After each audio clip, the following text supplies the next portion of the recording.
Morning, everybody. It's quite early here in the morning from New Zealand. I have a wonderful guest in the studio today. And just before I introduce her, I wanted to set up a warning. If you find through watching this that you become triggered, please stop watching. Go to the show notes below where you will be directed for some resource to help support you. This channel is called Handing the Shame Back, and it's dedicated to survivors of child sexual abuse. And it's my absolute honour this morning, or this evening, where Madeleine is, to introduce you to Madeleine Black. Now, Madeleine isn't just one thing, she's many. She's a survivor of abuse. She is also a strong advocate and activist out there in the world. She wrote a book about her story called Unbroken, One Woman's Journey to Rebuild a Life in 2017. She also began a channel called Unbroken Healing through storytelling in November 2020, and she has given not one, Madeleine, but two TEDx talks in June 19 and March 2022 this year. So, wow. Welcome, Madeleine. Thank you. It's so nice to join you as well over in New Zealand. It's brilliant we have this technology. Isn't it amazing? Yeah. So for our audience out there, it'd be really useful to understand where this all began for you, and if you're comfortable to share, I guess, the beginning of all of this and how you've managed to find your way through your journey. Yeah. So you mean the beginning of what happened to me, or the beginning of becoming an activist as a child? Okay. Yeah. So I was 13. I went on a night out with a girlfriend. I imagine what most people have done at some point in their life. I lied to my parents. We lied about where we were staying. Her mum was away, so we had an empty flat, and we managed to buy alcohol. This was the late 1970s, and it was a lot easier in those days. But I had never really drunk before, so it didn't really take very long till I was really thrown up everywhere. And two of the young men at our table, two American teenagers, they weren't much older than me, maybe 17, 18, they took us in a taxi back to her mum's empty flat. And basically they separated us, put us into different rooms, and the two of them proceeded to rape and torture me over a period of about 4 to 5 hours. Wow. I guess, yes, that would have been surreal and just such a shock for you and the body. Yeah, well, you say in the body, but I really experienced myself, I guess, having an out-of-body experience. You know, when it got very violent, I left my body. So a lot of the time I spent kind of sitting on top of the wardrobe watching what was happening to me, which was very surreal. So I also understand, because I'm also a former psychotherapist, that I numbed out after that event for years and years and years. So when eventually my memories returned, when my eldest daughter actually was the same age, when she was 13, it felt very dreamlike. And I think that's because I was out of my body. But I realize now, looking back, if I hadn't been out of my body, I don't think I would have survived. I think it would have been too much for me as a young person, as a child, to have gone through that and survive it. So it's a real weird thing, because on one thing it really helped me, and then when I'm trying to come to terms with everything many years down the road, it really played with my head and got me thinking, oh, it's not as bad as I thought it was. It wasn't, it maybe didn't happen like I think it was, or maybe I've just, heard a lot of stories. I was just caught in not wanting to accept it as well. Denial's a tough one to iron out. Absolutely. And you've raised a couple of points, actually, which is good for our audience out there to understand more too. when we talk about dissociation and leaving the body, it's simply the brain's way or the mind's way of protecting us from the events that are happening because it's too much for us. So dissociation was, I guess, your friend or your support at that time. Yeah. Because it helped. And then it wasn't. To protect Later on, you. then it was, then it was a real obstacle for me to heal after a while, because it really made me feel like it was so dreamlike, it was so, because I wasn't there, I wasn't present. And then ironically, most of my journey in life has been getting back into my body and getting connected and as grounded as possible, because for years I left that night and I don't think I came back in for many, many, many years. So I was like a house that I rented, but I just had no furniture on the inside. I just rented a shell, like an empty house. And that's how I felt for years, not really feeling my feet as they walked on this earth, just empty, just a shell. That's how it was for a long time. Yeah. How did you start to get those feet back on the ground and come back into your body? Oh, a shitload of therapy, really. Yeah. A lot of work. So I met my husband when I was young. I was 17. I was traveling away. I was in Israel. He was Scottish, and so I now live in Scotland. And we were going out for about 5 years, and we eventually got married. And before I got married, I reminded him I decided I couldn't be a mum because I was terrified of giving birth. It made me think of all the things that I would be scared about. I had so many fears and phobias left over from what had happened to me, and paranoias, and just so many negative feelings. And I just thought giving birth was going to be like being raped again. In my head, I just imagined there would be men at my cervix and my feet in stirrups, and it would just be me not being in control again. I since have had 3 girls, so I've worked that, and I had an amazing first birth in a very small birth unit, and my next 2 were actually upstairs in my house, so it was beautiful. It was very good. But yeah, so that was really the start of becoming a mum, really landed me back in my body. But what I realise now is that we can convince ourselves of anything. So I thought, I've become a mum.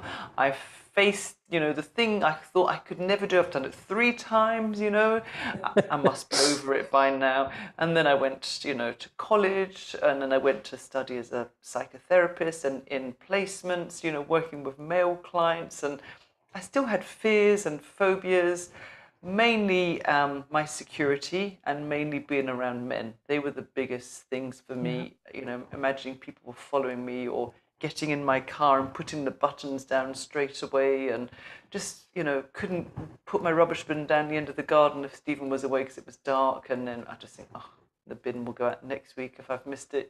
Just these little things just had a huge impact day by day, all these things I felt I couldn't do. But I guess I got to a point where I was fed up of being scared and fed up of being frightened, and I got to a place where I saw my fears were really all part of my imagination, because everything that I was scared about, it was all based on what had already happened, so that was finished, and it was all then based on what could happen. The worst had already happened to me. So if I really looked at myself here and now in that moment, I was actually okay. So I saw my fears were my imagination, and I decided to challenge my fears. So, this is not an overnight thing. This has taken many, many years of peeling back the layers of trauma, but I decided that I would do whatever it took to land back in my body. So I did a lot of talking therapies. I did a lot of, I guess, maybe what people would call alternative therapies, a lot of sport. I used to run all the time, but then I realized I wasn't in my legs. It was great for marathon training, but I could run forever, but I was never present. So I became a weightlifter. I joined karate at 40. I became a windsurfer, all the things to help me face my fears and to stop trying to be in control, but to land back in my body. Just, yeah, loads of different approaches, lots of unusual things, I guess people would say. But whatever it took, I just realized I had to land back, because I really wasn't present. But I was so worried about protecting myself, I guess, that I was really protecting myself from living my life. And then I Yes. thought, I've struggled all these years to have my girls, and then I eventually had them. What's the point of bringing them into this world if I could then potentially riddle them with my fears? I didn't want to transfer my fears across to them, so I thought, "Oh, I can't do it for me, I have to do it for them. I have to learn to be fearless." And so I guess I am pretty fearless now. I try anything, nothing really stops me. Maybe the odd trench, I might not play with that, but other stuff, it wouldn't really bother me. I think it's really useful for our viewers, and also for us talking today, to connect those dots. When you talk about running, for instance, you could run forever, but you weren't in your body. Can you tell us a little bit about that disconnection, if you like, between physically moving and what was happening in your head? Oh, well, I think nothing from here up, that was happening, but from there below my chin, there was nothing happening. I was so perfect at numbing out, at Yes. pushing everything down, at Yeah. avoiding, distracting, diminishing. Just, it wasn't that bad, it was, I don't think it Yeah. was really rape, just really minimizing what had happened to me. But I thought about it every day, and it was always in my consciousness, and it affected everything I did. And eventually I had to really face it, that, I Yeah. spent years and years literally physically running and emotionally running. And when I saw that those two things were very linked, I wasn't just doing it emotionally, physically. I was great. I was a long distance runner. I could run forever. But once I saw that, I literally hung up my trainers, and I have never run again in the same way. I might do little hill No. sprints, but that's very different. That's more from That's a very fitness point different. of view. Yeah. Yes, but I just saw, I spent many years running from what had happened to me and running physically. Yeah. But we can't really distance ourselves from ourselves. We can't get away from ourselves. It's there with us. Although we can try hard and for a very long time, and a Yeah. lot of our audience do, and we can relate. I guess the interesting thing is that when you were ready, the solutions appeared, and I think that's useful to explore with you as well. Mm-hmm. At what point would you say the trigger appeared, or the realization hit that you needed to face into this more, so that you could stop being the empty shell and become the person that you Yeah. were? Mm. Yes. So it was really when Anna became 13, my eldest, and I was studying psychotherapy, and I was doing a lot of personal development, kind of part of the course as well.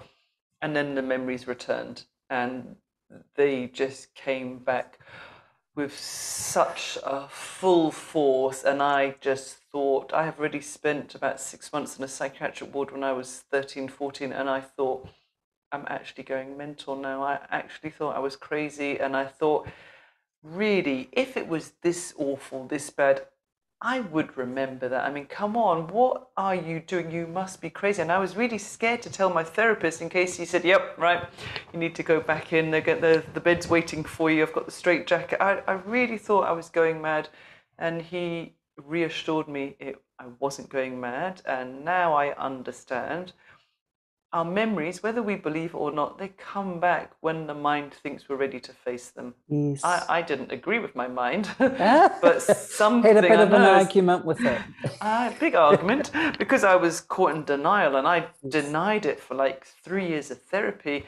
And then what I know now is what we resist persists. So the more I denied it, the stronger and harder it was showing itself to me. There was no running from it. No, I couldn't. I think I say in my first TEDx, it was like for years I had been stuffing it down inside like a jack in the box, but now the lid had sprung open, and I just really didn't know how to shut it anymore. I couldn't push it in. It was like it was just vomiting out of me, spilling out of every hole in me. So eventually I saw really that I got an understanding that I'm not my body, you know, I'm actually not the things that were done to me. That was one night in my life, and I believe that I'm more than just the sum of Yes. one night. Yeah. And I realized that that I could actually step into the darkest chapters of my life, the darkest shadows. I had to stop running from them, and in order to face them and to accept them, because it was finished. It was like I was going to an old cinema, and every screen was playing my story, and I just went from one screen to the next screen to the next screen. But I realized I was the one that was playing that movie. But the more I worked it with my therapist, the more it just it really evaporated the sting, the effect that energy that I was still holding had on me. So it just diluted it. You know, it really worked it and worked it and worked it, and incorporating all the other kind of alternative therapies I did, which were very much body work. So I saw, when I was denying it, my therapist said to me, you know, maybe you should try some therapeutic massage, which I didn't really know much about, but there was someone in my college who did it, an amazing woman called Caroline. And I went along for the first session, and I could hear this woman screaming and shouting and fighting and crying with the therapist. And I just thought, you know, I'm a polite English woman. Oh, who is making all of that noise? For goodness sake. And then I realized it was me. It was all coming from me. And in some way I was mortified. I was very embarrassed for the noise I was making. But it was so reassuring, because at that point I really couldn't trust my mind, but I had to trust my body. There's no way I could make it cry and shake and respond in the way, which was obviously the trauma trapped in my cells.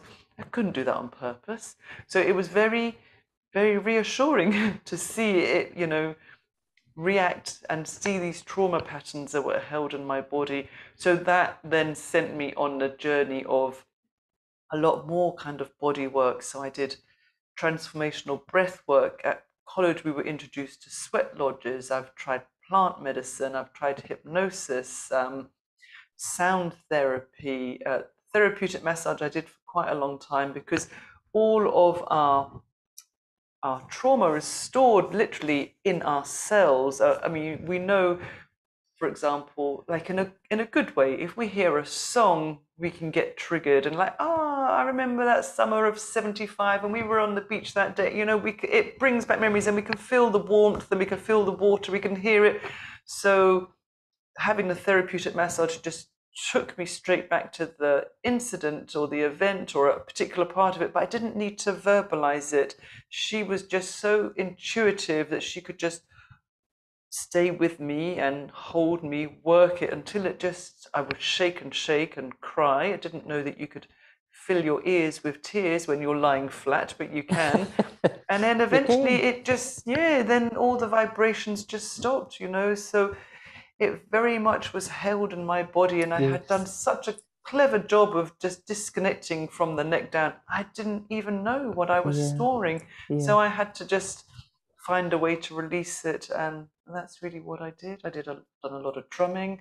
I've done a lot of dancing, sports, loads of stuff, just to kind of land back in my body and release all the trauma, really. Absolutely, and that's really key for our audience out there as well, because when we aren't connected and the disconnect remains, what tends to happen is then we believe that version of ourselves, and it's not actually who we are. So I liken it to where we're acting a role in our own lives, we're not living our own lives. So it sounds as though when you made the comment earlier, you're not what was done to you. I think that's really quite a powerful statement, and I'm aware that not everyone has been able to face into the healing or the depth of healing that's needed. so that they can transcend what was done to them and become who they were always meant to Yeah, be. it's not easy because every week I knew what I would have to face. In my talking therapy sessions, I would cry, I would shake uncontrollably. I've even vomited into the dustbin when I was there. He said, "Oh, don't worry about it. You would just pass me the bin," and I literally vomited. It's horrible, you know. And I would come Sorry. back. I know, but that just shows you how much we hold and how much Yeah. we store. And I'd come back, and my husband would look at me, and he could see how affected I was. And I would go weekly, and it would take about 5 or 6 days till I felt better. And then it was time for my appointment again. I think, oh, why am I doing this? But something just always drove me to clean up, drain my Yeah. swamp, just clean up the Yeah. trauma, because it was like bad weather that just, it was above my head the whole time. I was wearing this mask, I was a perfect homemaker, I was a perfect mum, but it was all a facade. I Yep. maybe am a good mum, but it was, it was a facade. It was just keeping up appearances, and it just really held me back, I think, or definitely not think. I know it held me back. And it Yeah. also comes out in other ways, Mm-mm.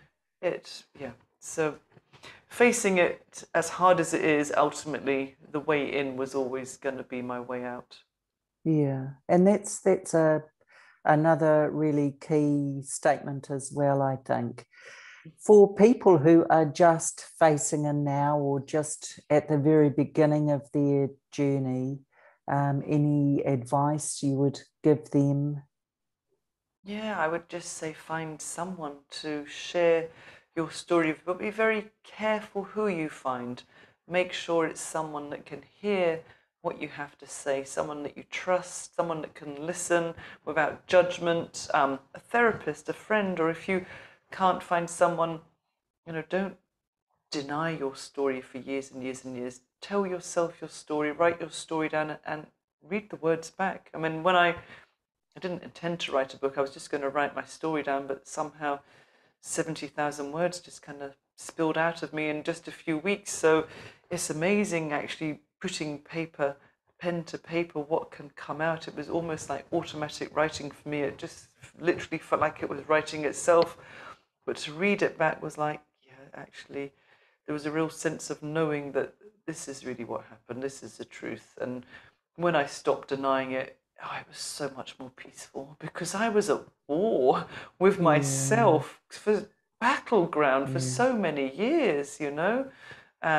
So yeah, it's a lot more peaceful. So just find someone, because sometimes I have people that when I worked as a therapist, I told such and such what happened to me, and they just laughed, or they didn't believe me, or they said a woman can't rape a woman, or whatever. You have to be able to say your story and to stand on your truth is really important, but to be listened to be heard, and to be believed, I think is equally as important. So I Mm. don't want to put anyone off, but just be very careful who you share your story with for the very first time. Yeah, exactly. And I guess but that brings me back to a couple of things. One is your book. So I loved your book, Madeleine. You're a natural writer, actually. I Thank think you. you did And really, no English qualifications at all. So hey, if I can do it, anyone can do it. yeah. And how cathartic. Tell me, in the writing of your book, did you notice that actually some things were revealed to you in Yeah. terms of, yes, confirmation, not of just what you went through, but that's why I do this or have done that. Yeah, well, actually, I think I speak about it in my second TEDx, which was just published. I didn't even realize I had been raped 3 more times. I Mm, just thought I became very promiscuous, which is quite a normal side yeah, effect. There's many, many ways a woman or a man can respond after being raped or sexually abused. And I just thought I had a lot of bad sex. That's really what I put it down to. Just, yes, another guy, yeah, just another. But the more I put it out there, the more I got a name, so the more promiscuous I became. And I think I was just too scared to fight them off or say no, because I thought it would get violent, like the first time yeah, with the two of them. So allowed them to do whatever they want, and I had no respect of my body. I just thought I was a worthless, whatever. That was all I was good for.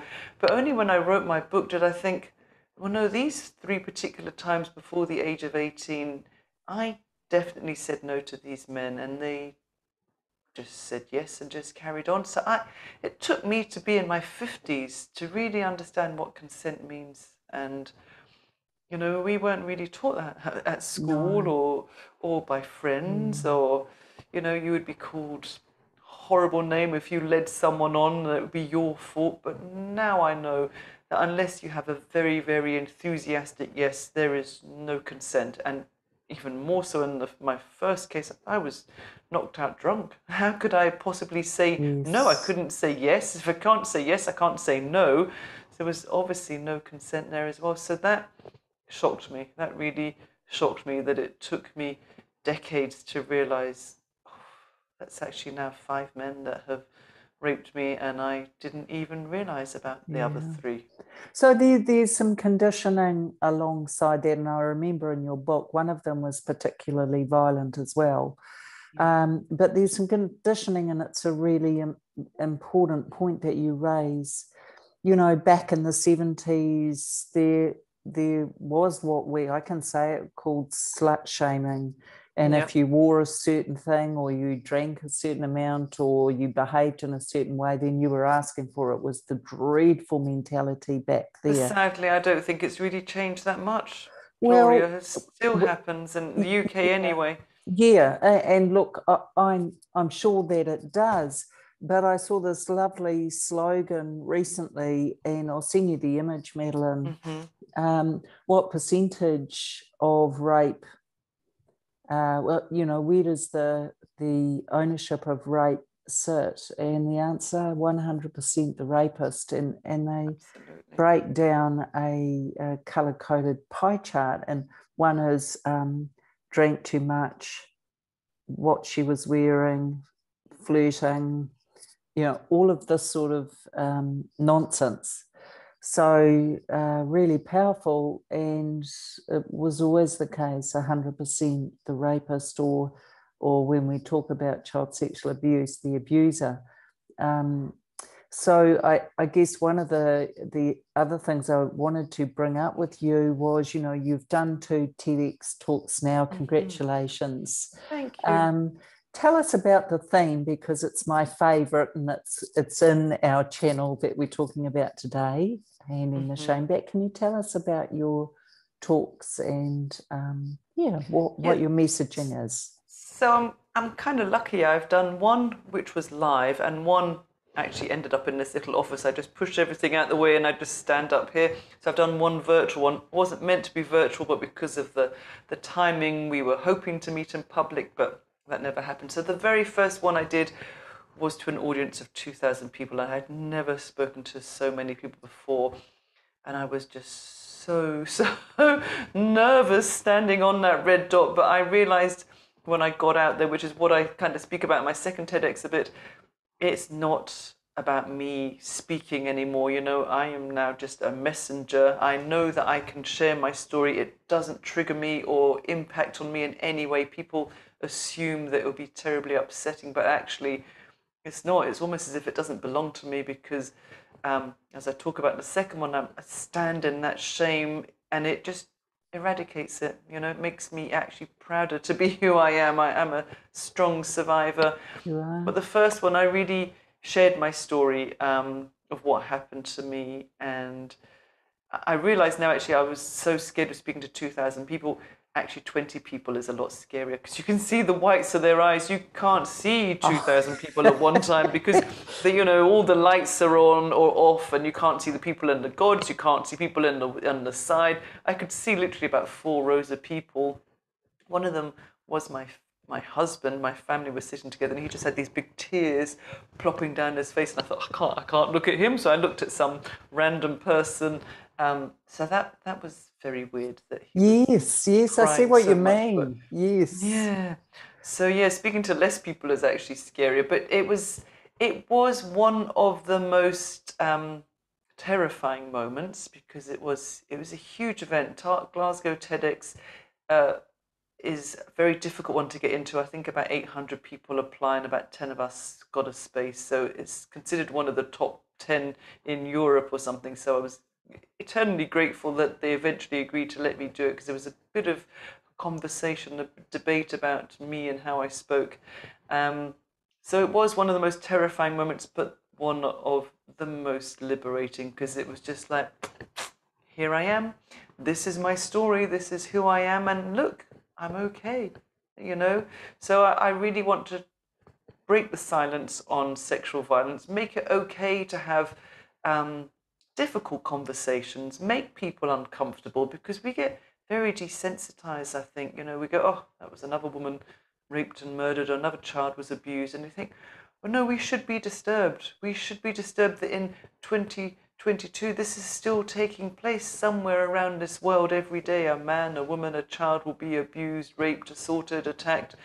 So we should be disturbed. So I don't, as you know, I don't sugarcoat it for people. I say it exactly how it was. And I think I tried to speak from my heart and just said it how it was. So the second one was very different, because it was now 2 years later. So I'm more used to speaking, and I'm more used to sharing my story, but it was virtual. So different fears. My fears were, can somebody take the dog out for a walk? He might bark during my talk. Or is the window cleaner going to ring the bell? Or Amazon going to deliver yet another parcel to my girls? But that didn't happen. I had my slippers on and my, joggy bottoms and a jacket and a shirt up at the top half. But actually it felt, I felt a lot more relaxed. I don't know if it's because I didn't have a big audience, or I was now used to speaking virtually. And it's interesting, because some people say to me, the first TEDx was powerful, but they said this one, it felt like, because of the camera and the way I was looking at the camera, they said they felt as if I was talking directly to them. They watched me on the stage. This person was live in the audience, but then it was more intimate virtually, which I didn't understand, because I was so against speaking virtually when it all started. I just thought, no, I'll wait for our lockdown. It'll just be a few weeks and then we'll be back to normal. I was one of those people that were not very realistic, like most of the world, I think, to start with. And then I realized, no, I need to speak virtually. This is how it's going to be. And then I've got very used to doing this now. So the second one is called, so the first one is called Unbroken, Speaking the Unspeakable, because I wanted to speak what people find difficult to speak about, to help other people find their voice. And the second one is called Why I'm Shaming Shame. And not just necessarily shame for being abused or raped, but shame, like people are ashamed of the size that they are, or how they live, or their lack of education, or what's happened to them, or their failure in relationships, or their job. We very good at holding on to shame, and I think when we listen to it, it really holds us back. And when we can step into the shame, for me, I realized that I had held on to inappropriate shame for years. The shame was never mine. I had a crime committed against my body. The shame always lies with the perpetrators, as we said earlier.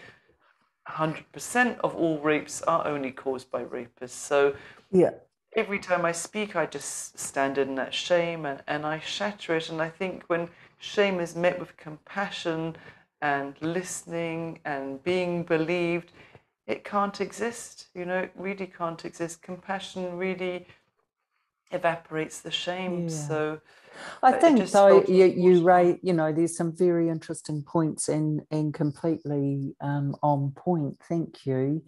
And that is this: shame for child sexual abuse survivors. Shame is what renders us silent, and the secret perpetuates in that case. We cannot speak. It began in secrecy and silence, and usually under some sort of threat.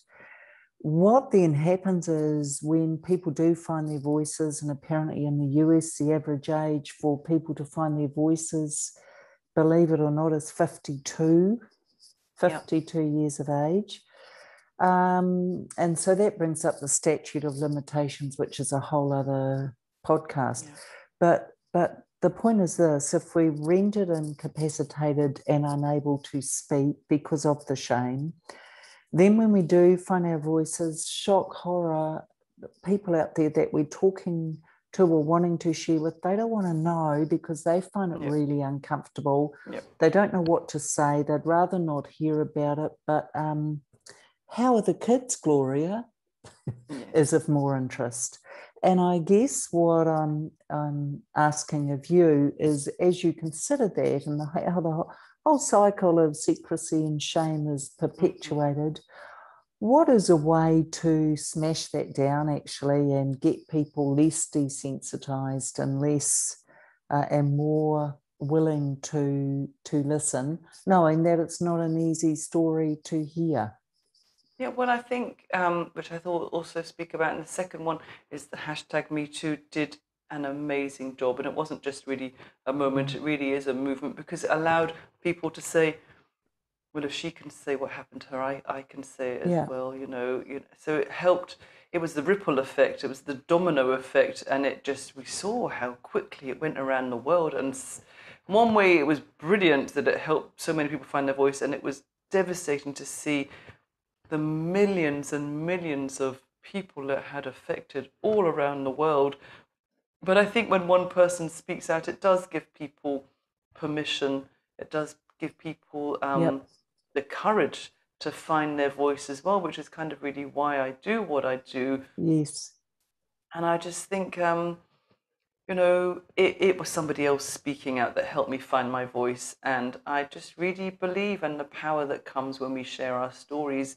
I know that when I very first shared my story, which was about 8 years ago now, within 2 weeks, it went up on a website called the Forgiveness Project, and they told me I didn't need to, you know, put up my photo or my name, but I just thought, I'm tired of really being ashamed. I'm so tired of being ashamed for a crime, you know, that I didn't even commit. Somebody did it to me. So I said, no, you know, you can share it. I was a bit hesitant, I can't lie, but it was the best decision I've ever done, because instantly I understood what Marina, who was our founder, meant when she said that we're not her storytellers, we're story healers. And within a few weeks, my inbox, hundreds and hundreds of messages. And some of my friends, maybe in their 50s or even older, shared their story with me for the first time, where they said, well, because you've been so brave and you've shared your story, can I tell you what happened to me? Or this happened to me as well. Yeah. Or I never realized that was what it was. I just thought this was that, but now you've made me realize that this is more. So I saw that when it just gives permission for other people to share their voice when we share our story as well. It's so powerful to share stories that, I mean, it's been done for hundreds, thousands of years around fires or cavemen, you know, drawing their stories inside the caves. It's something that we've done as human beings forever.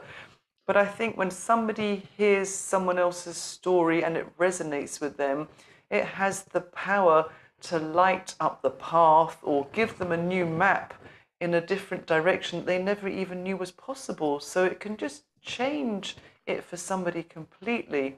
And I really, you know, people assume that if this happened to you, that, oh, you'd never get over that. Oh, that's going to have to affect you for all of your life. Actually, no, it doesn't affect you for all of your life. You can heal, and actually you can really grow through what you go through. And that's the other side that I want to show people, that actually life is good. You know, I very nearly lost my life. I was so close to being killed. And I think really, in some ways, that's made me so grateful to be alive. And I think I'm going to damn well enjoy enjoy my life and, you know, enjoy every moment. Why should I take it for granted anymore? Because I could have been one of those statistics that was just another young woman that was raped and killed. But for whatever reason, I was saved that night. And yeah, I'm here to live my life, because life is I too love short. it, and you are, and it is short, but you're helping other people by sharing your story, and what you're really talking about is post-traumatic growth, and post-traumatic thrivers, you know, and you're doing both, and it's really role modeling what's possible, and really appreciate you doing that. Just as we're heading to close, I wondered if there were any other nuggets of wisdom or inspiration you would share with people who are fairly new or struggling with their truth in terms of their recovered memories? Yeah, I would, I normally would say, it's never too late to find your voice. We've already spoken about find someone to speak out.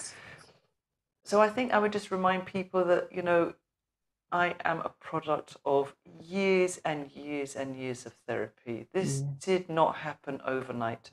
It is not a sprint, and try not to compare yourself to other people. Stay in your own lane, because one person's journey is going to look so different to someone else's journey. To me, it was a marathon. Well, actually, marathons upon marathon upon marathons. Healing doesn't happen quickly, and it's very much like an onion, and the hardest layer of the onion, as we know, is that brown outer layer. That's the hardest one to peel, but then we can peel the other ones back slowly. And I think, for me anyway, I did enough work to, allow me to get pregnant, have my babies, and then a few years later there was a few more layers of the onion, and then a few more years again there was another layer to, so I just go at your own pace.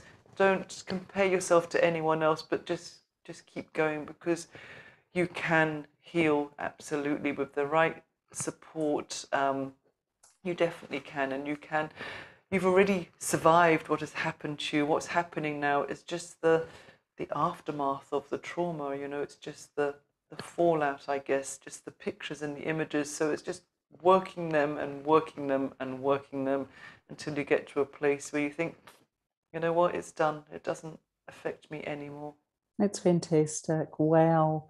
Hey, Madeleine, do you have a copy of your book? Can you please hold it up and show us? I have one here, yes. Perfect. Here's one it's called Unbroken. There you go. And by Madeleine Black, and that's freely available on Amazon. You can, yes. And if you like to listen, which I actually did in lockdown, I didn't think I could do it. It's now on Audible. And if you're Italian, I was recently translated, so you can get it in Italian as well, which is very weird, seeing Italian posts. It's amazing. Yeah. Hey, so really honoured to have had you on. Thank you so much for your inspiration and your wisdom. And I'm just going to close out with the audience, Madeleine. Stay right there. So, guys, wow, there's some useful nuggets from that. I think one of the key ones for me listening to Madeleine today was you are so much more than what was done to you. You are not just what was done to you. So please find someone you trust. It may be a family member, it might be a neighbour, but even those first words, they're instrumental in handing that shame back. So you've got this, guys. Interestingly, if you are wanting to share a bit more than that, please go to gloriamasters.com, fill in the online form, and I would be more than happy to have a conversation about having you on this show as well. And in the meantime, look after your wonderful selves. I see you, I believe you, I stand with you.